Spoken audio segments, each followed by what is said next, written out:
Well, welcome to Christian Answers. This is Pastor Jeff Short. Glad to have you along for our topic today. Today we're going to cover again the issue of abortion because it's coming up in the news a lot more. And the reason it's coming up in the news a lot more is because the Supreme Court is about ready, maybe in a month, maybe in a couple months, it could be even before then, to announce what they are going to decide concerning Roe v. Wade. Will it be overturned? Will it be modified? Will it be left alone? And we as Christians are praying that Roe v. Wade is overturned, that Supreme Court decision that legalized abortion in all 50 states, that basically started the entire abortion revolution that we saw over the last almost 50 years now. The many, many babies that have been killed, the mothers who have been turned into murderers or murderesses, and the whole abortion industry where doctors become assassins, and it's a bloody mess. God is going to judge our nation. If the Bible is true as far as God's judgment's concerned, we are under the judgment of God, and we will see disaster come upon our nation, destruction come upon our nation if this doesn't change. So we as Christians, we've been praying for years and even decades that this bloody abortion decision, Roe v. Wade, would be overturned and that states could actually ban abortion outright.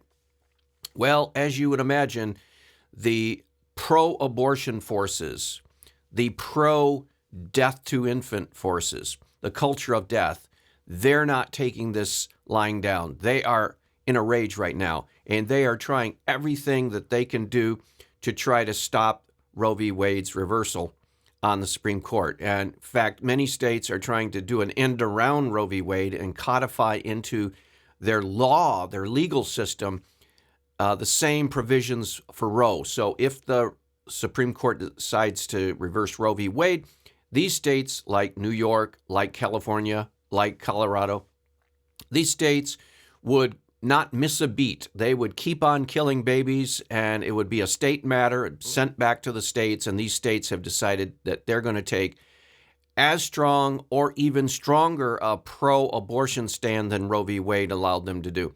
So there are those states, but then many other states would outright ban abortion or curb it so that it's very, very rare indeed. So we can pray, we can hope, and we can work to try to curtail abortion in any form. So this is a first good step. So what we're going to do today is we're going to look at an article that appeared in the newspaper, and it's from the pro-abortion side. And these people, again, are up in arms. They're mad. They're upset. And they're doing that because they know that their end and their time is short as far as Roe v. Wade. So let me bring this up. We're going to be looking at an article by a journalist named Leonard Pitts Jr. Now, he writes for many newspapers. If you're a frequent reader of a Sunday newspaper in one of the large cities, you might run into Leonard Pitts as a journalist.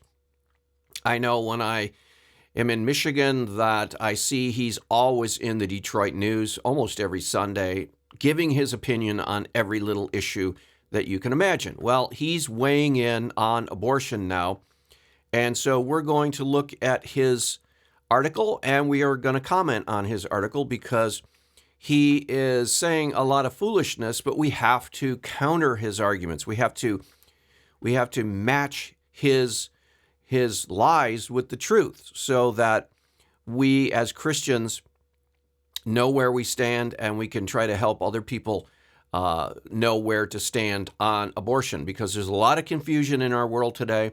A lot of people don't know how to think. They don't know how to process. They're susceptible to propaganda. They're susceptible to sophistry, as they used to call it in ancient Greece, where a person could actually bring forth a very strong argument of pure foolishness because they know how to use words. Well, Leonard Pitts is an example of a person who knows how to use words and tries to twist and turn and make the weak argument actually appear strong. Well, we're going to refute that, but we have to get into it to do that. So let's jump in to Leonard Pitts' argument here. He says, admit it, pro-lifers, you want to punish women severely for getting an abortion. So he is wanting to take on the pro-life people, evangelical Christians, conservative Catholics, and all of the people in this country who vote conservative or who think conservatively about institutions. Now, conservative as a philosophy, political philosophy, is simply people acknowledging that we should not tear down a fence, in the words of Chesterton. We should not tear down a fence unless we know why it's there for. And we're walking in a field and you see a fence. And the liberal or so-called progressive response is simply, oh, let's tear this down. It's in our way. The conservative response would be, no, let's not tear it down. Let's find out why it's there, because it might be there for a good reason. You might have a dangerous creature in that area. And if you tear down the fence, then the dangerous creature comes out, attacks people, kills them maybe, does damage. So you don't tear down the fence until you understand why it's there in the first place and who put it there and why they put it there. So we're very reluctant to tear down the institutions of society just because somebody has a good idea. Somebody was brainstorming and say, hey, I got a great idea.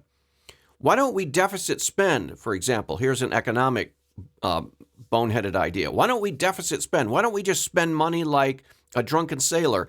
And it's not going to hurt us in any long-term outcome because, after all, we just owe it to ourselves. We're just borrowing from ourselves and on and on. And we see that today with the Biden administration. They're just spending and spending and spending and spending. And lo and behold, inflation comes up, which is exactly what you would expect.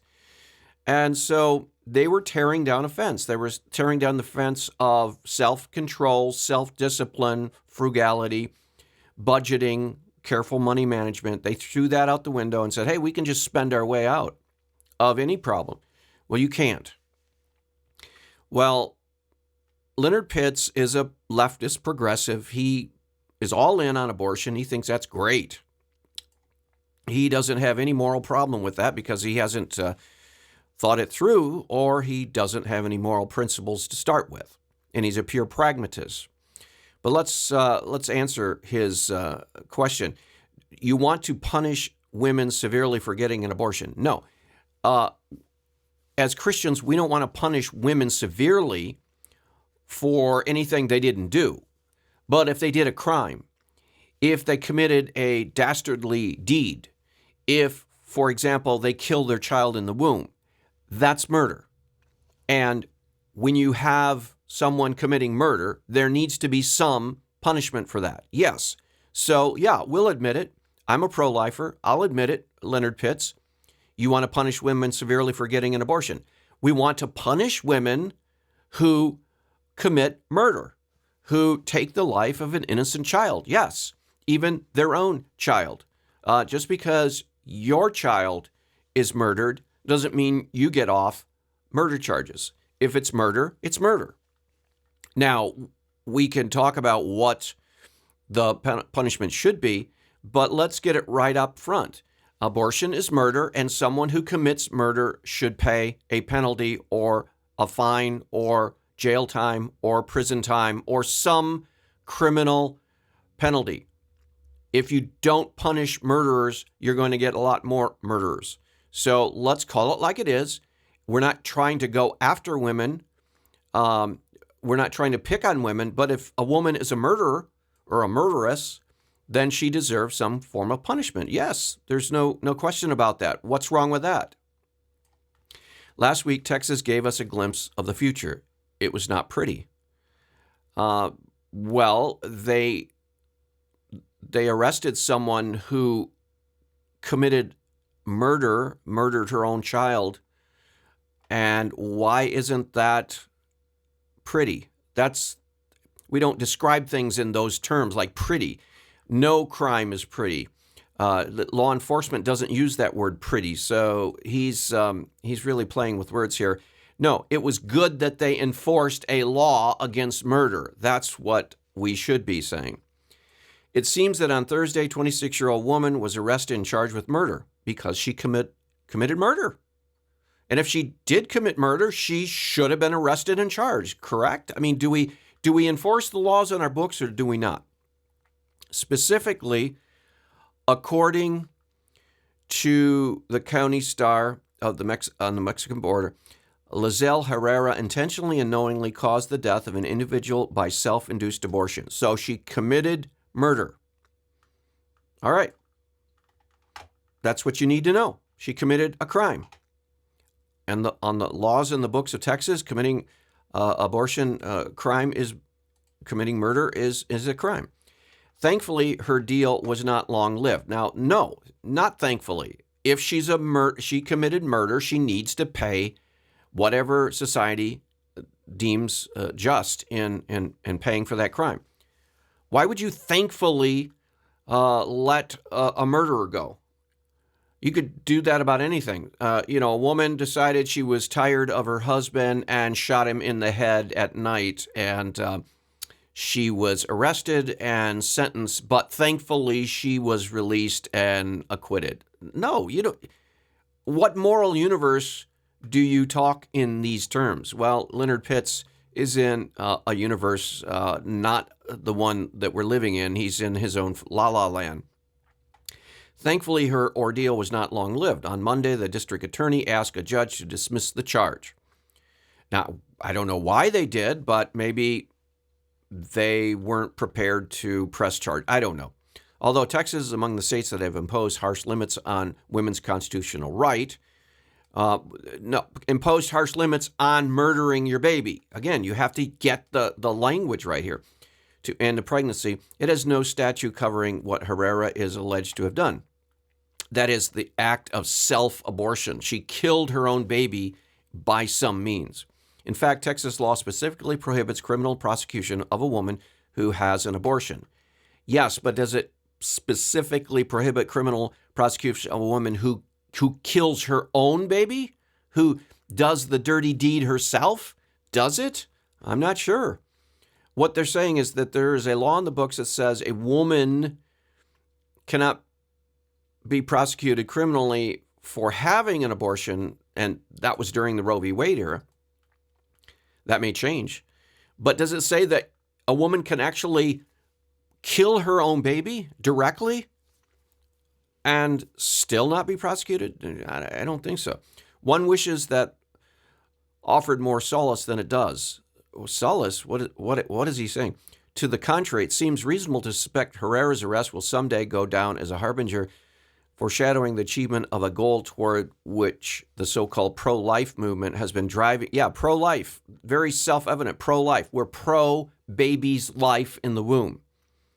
So-called pro-life movement. Yeah, it's a real movement, and it has real people, and we're trying to save real babies. Has been driving for almost half a century. A world without abortion, where abortion is a criminal offense. Well, if you want to put it that way, yes. If you make abortion illegal in the state of Texas or any other place in the country, and women then defy the law, commit this murder as defined by the law, then there should be a criminal offense. It's axiomatic. It's logic. They consistently claim otherwise. No, we don't. But their own logic contradicts them. No, we don't. We don't claim otherwise.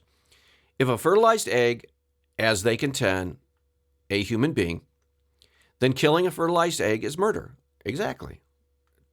It's murder, but you also have to realize in the law, there are murder to degrees. There are degrees of murder.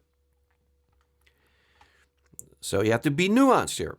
If killing a fertilized egg is murder, then those who facilitate the act are murderers. Yes. And murderers belong in jail. They belong in some punishment situation, whether that's a fine, jail time, prison, and other things. Their logic goes off the track, of course. Where? With the first assumption, the moment you challenge yourself to run into a burning house or jump into a flooded river to save a fertilized egg the way you would save a human being. Well, it depends on whose fertilized egg it is. Would you run into a burning house to save a complete stranger?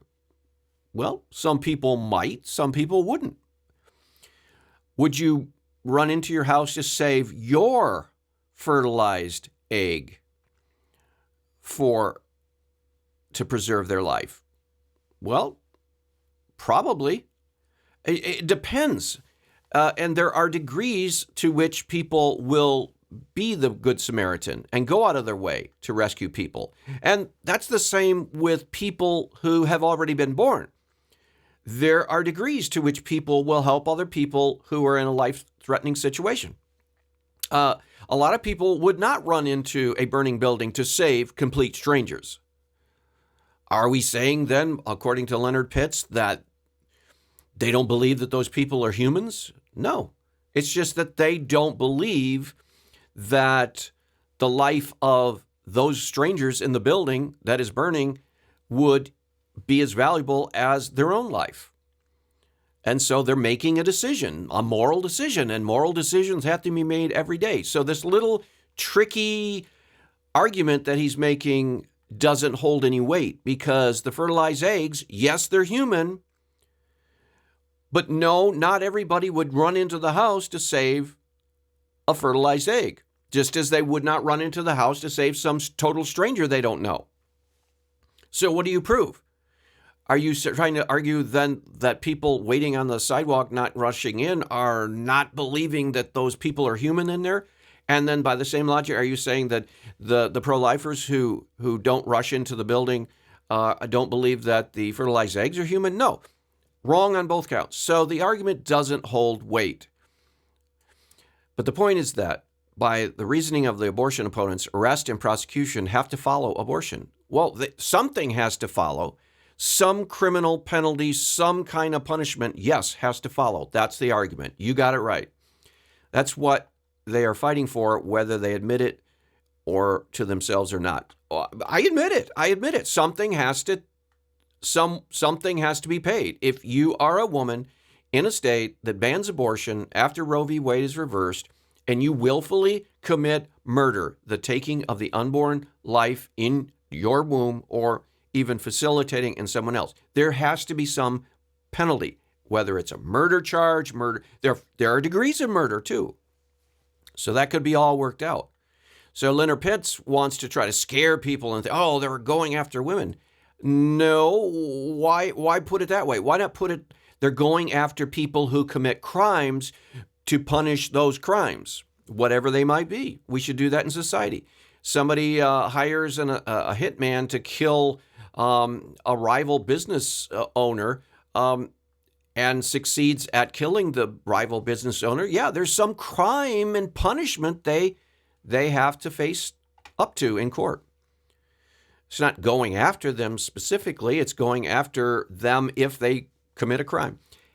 About the woman at the center of all this, precious little is known. So we don't know all the facts about her anyway. It's tempting in the absence of fact to speculate on why she or someone else allegedly did this, committed abortion murder. Was it a matter of hiding a pregnancy from an abusive partner?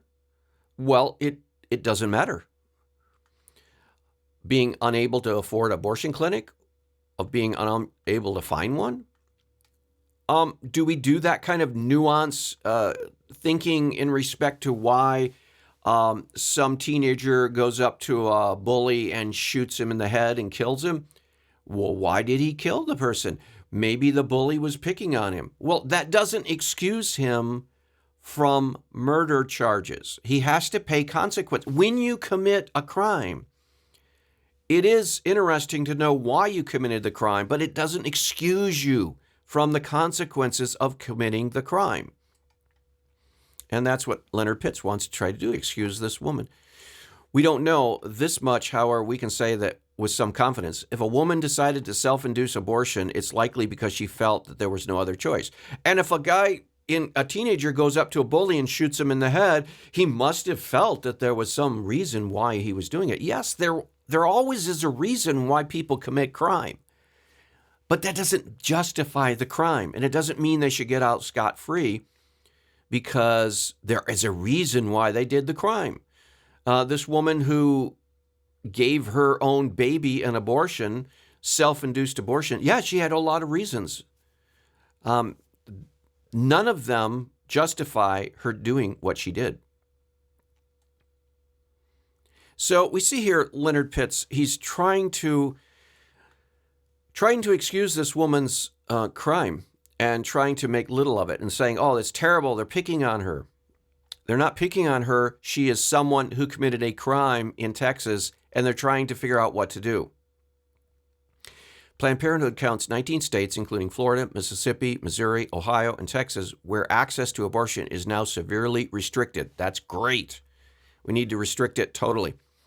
With an expected Supreme Court ruling that overturns Roe v. Wade looming on the horizon, those strict restrictions will surely turn to outright bans. Great. I hope they do.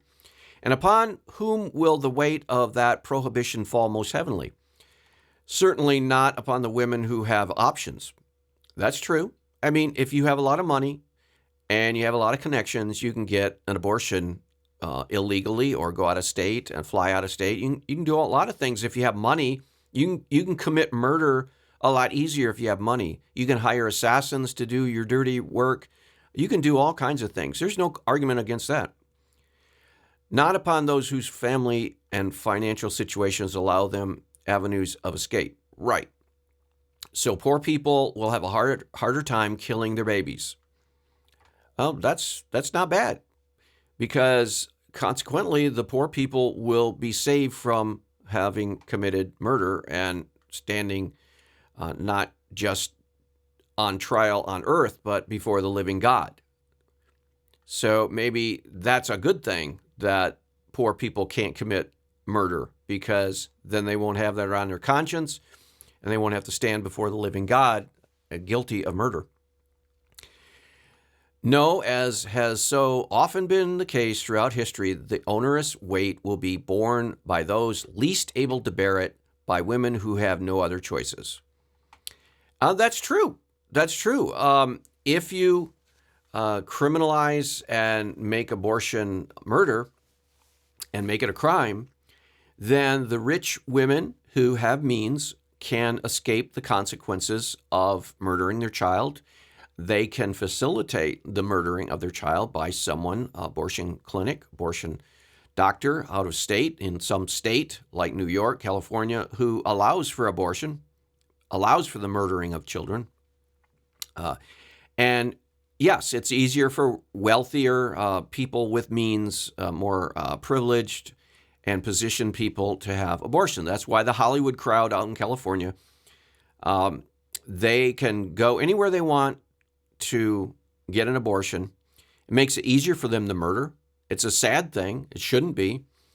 And the poor women who don't have a lot of options, they're stuck with actually carrying their child to full term and either raising it themselves or giving it up for adoption. But you know what? They're better off in the long run, because murder is bad and murder is wrong. It's a moral evil. And so if someone, because they can't afford it, is stopped from committing a moral evil, well, that's a good thing. So it's a blessing in disguise. You know, Jesus said, "Blessed are you poor." Well, this is an example of one instance where it's blessed, more blessed to be poor than rich, because you don't have access to commit murder, and you don't have the means to pay for that murder, and you don't have the means to travel to states where they allow that murder, and consequently you have to actually go through the pregnancy like God intended and either put it up for adoption or raise it yourself. And if you raise it yourself, that little bundle of joy will be a blessing to you. And where is that Hollywood super movie star woman who went out of state to get an abortion, or had it in California, had the abortion? They will be alone with the knowledge that they killed their own offspring. And so who's really more blessed? The poor woman that couldn't afford the abortion and had the child and raised the child, or the Hollywood super movie star who has a guilty conscience and can't live with herself and has to be medicated 24/7 to live with the guilt of abortion murder? You tell me. So yes, one is pleased Lizelle Herrera will face no charges. No, we're not pleased that she won't face any charges. Again, what color is the sky in your universe, Leonard Pitt? in the moral universe that we all live in down here, we're not pleased that Lizella Herrera will face no charges. If she committed the murderous act of abortion on herself, on her baby, and killed her own offspring, we're not happy that she can just walk away.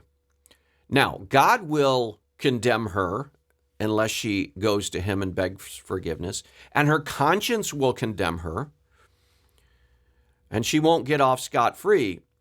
But as far as paying a fine or having to pay some penalty for society, yeah, she'll get off scot-free.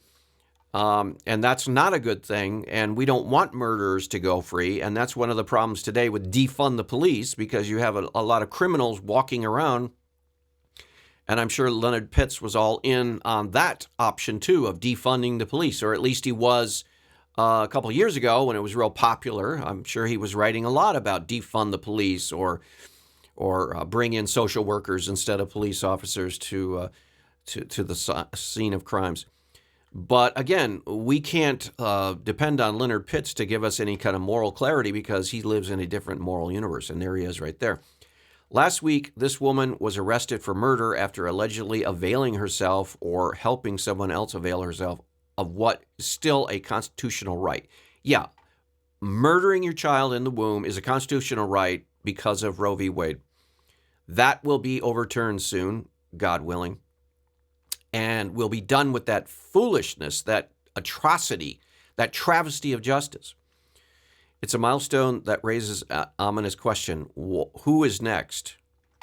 Well, anyone who is committing murder is next. People who commit murder need to pay the fine and penalty or prison time or whatever is the state determines.